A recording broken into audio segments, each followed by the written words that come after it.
Hi ಎಲ್ಲರಿಗೂ ನಮಸ್ಕಾರ. Welcome to Sanvi's kitchen world. Mango season ಬಂದರೆ ಮ್ಯಾಂಗೋ ಪಾಪ್ಸಿಕಲ್ನ ಮಾಡಲೇಬೇಕು ಅಲ್ವಾ? ಹೊರಗಡೆ ಐಸ್ ಕ್ರೀಮ್ ತಿನ್ನೋದಕ್ಕಿಂತ ಮನೆಯಲ್ಲೇ ಆರೋಗ್ಯಕರವಾಗಿ ಯಾವುದೇ ಪ್ರಿಸರ್ವೇಟಿವ್ಸ್ ಇಲ್ಲದೆ ಕೇವಲ 3 ಪದಾರ್ಥಗಳಲ್ಲಿ ಕಡಿಮೆ ಸಕ್ಕರೆನ ಯೂಸ್ ಮಾಡಿ ಸೂಪರ್ ಕ್ರೀಮಿ ಮ್ಯಾಂಗೋ ಪಾಪ್ಸಿಕಲ್ ಮಾಡೋದನ್ನ ಹೇಗೆ ಅಂತ ತೋರಿಸ್ತೀನಿ.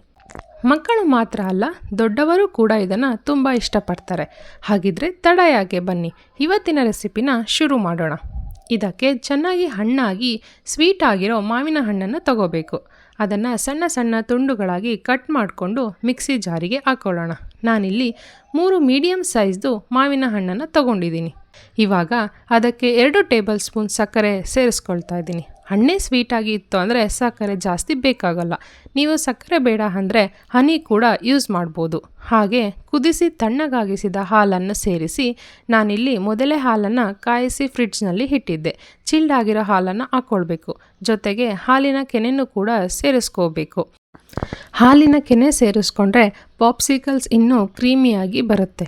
ಎಲ್ಲವನ್ನು ಒಟ್ಟಿಗೆ ಚೆನ್ನಾಗಿ ಮಿಕ್ಸಿ ಮಾಡಿ ಇದಕ್ಕೆ ಟೋಟಲ್ ಆಗಿ 1 ಕಪ್ ಹಾಲನ್ನು ಹಾಕ್ಕೊಂಡಿದ್ದೀನಿ, ಈ ಕನ್ಸಿಸ್ಟೆನ್ಸಿ ಬರೋದಕ್ಕೆ. ಇವಾಗ ಇದನ್ನು ಐಸ್ ಕ್ರೀಮ್ಸ್ ಅಥವಾ ಪಾಪ್ಸಿಕಲ್ಸ್ ಮೌಲ್ಡ್ಗಳಿಗೆ ಹಾಕ್ಕೊಳ್ಳೋಣ. ಮೌಲ್ಡನ್ನು ಸ್ವಲ್ಪ ಟ್ಯಾಪ್ ಮಾಡಿ ಗಾಳಿ ಹೊರಗೋಗುವಂತೆ ಮಾಡ್ಕೊಳ್ಬೇಕು. ಮೌಲ್ಡ್ ಲಿಡ್ಡನ್ನು ಕ್ಲೋಸ್ ಮಾಡಿ ಫ್ರೀಝರ್ನಲ್ಲಿ ಕನಿಷ್ಠ ಅಂದರೂ 8 ರಿಂದ 10 ಗಂಟೆಗಳ ಕಾಲ ಫ್ರೀಸ್ ಮಾಡಬೇಕು. ನಂತರ ಹೊರತೆಗೆದು ನಿಮ್ಮ ಸೂಪರ್ ಟೇಸ್ಟಿ ಆಗಿರೋ ಮ್ಯಾಂಗೋ ಪಾಪ್ಸಿಕಲ್ಸ್ನ ಯಾವುದೇ ಗಿಲ್ಟ್ ಇಲ್ಲದೆ ಎಂಜಾಯ್ ಮಾಡಿ. ನೋಡಿದ್ರಲ್ಲ ಎಷ್ಟು ಸುಲಭವಾಗಿ ಮತ್ತು ರುಚಿಯಾಗಿ ಮ್ಯಾಂಗೋ ಪಾಪ್ಸಿಕಲ್ಸ್ ರೆಡಿ ಆಯಿತು ಅಂತ.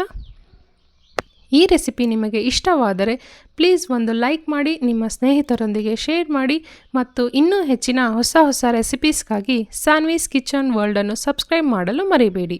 ಮತ್ತೆ ಮುಂದಿನ ಹೊಸ ರೆಸಿಪಿಯೊಂದಿಗೆ ಭೇಟಿಯಾಗೋಣ. ಧನ್ಯವಾದಗಳು.